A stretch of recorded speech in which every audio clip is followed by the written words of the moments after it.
ওই অ্যাডাপ্টারের মতো প্রতিনিয়ত বা কিছুদিন পর পর নষ্ট হয়ে যাবে না। তো আমরা একদম কাটা ছেঁড়া করব না, সুন্দরভাবে এই তারের মাধ্যমে, এই সুইচের মাধ্যমে ক্যামেরাতে নেব, সেটা আমি একদম এই ভিডিওর মাধ্যমে দেখাবো।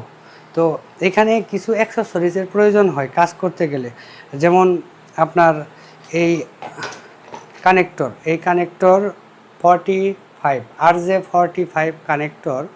এই কানেক্টর আমি এখানে নিয়ে এসেছি, 50টা কিনেছিলাম।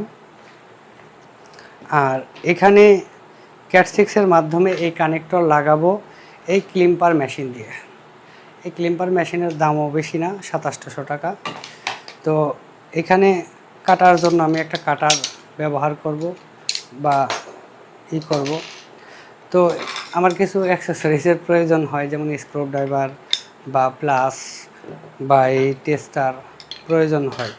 তো আমি মনে করি আপনারাও যারা কাজ শিখবেন বা কাজ করবেন, এরকম একটা টুলস বক্স আপনারা কিনে নিতে পারেন, একের ভিতর নয়। যেমন দেখা যায় এখানে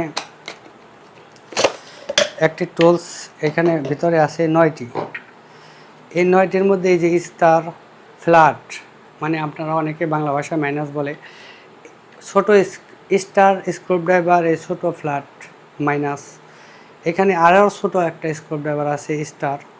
এখানে কয়েকটা কার্যকারী কয়েকটা টুলস থাকে, এটাও বেশি দাম না, 300-350 টাকা দাম। এটা কিনলেই এনাফ, কাজ করা যায়। তো কাজ করতে গেলে আসলে হাতুড়েরও প্রয়োজন হয়, তো হাতুড় দিয়েও কাজ করতে হয়। যেমন একটা স্ক্রুপ লাগাতে গেলে, এই স্ক্রুপ লাগাতে গেলেও হাতুড় লাগে, তো স্ক্রুপও লাগে। তো আসলে কোনো কাজই কিন্তু খারাপ না। টেকনোলজি কাজ করতে গেলে আসলে জানতে হবে টেকনোলজি বিষয় সম্পর্কে। তো সেই বিষয় সম্পর্কগুলোই আমি আপনাদের জানানোর চেষ্টা করব বা দেখানোর চেষ্টা করব। আমার ভিডিও দেখেন, আমার সাথেই থাকেন, ইনশাল্লাহ আমি আপনাদের এই কাজগুলো কিভাবে করে, কত সহজে করে, আমি আপনাদের প্রত্যেকটা স্টেপ বাই স্টেপ আমি দেখাবো।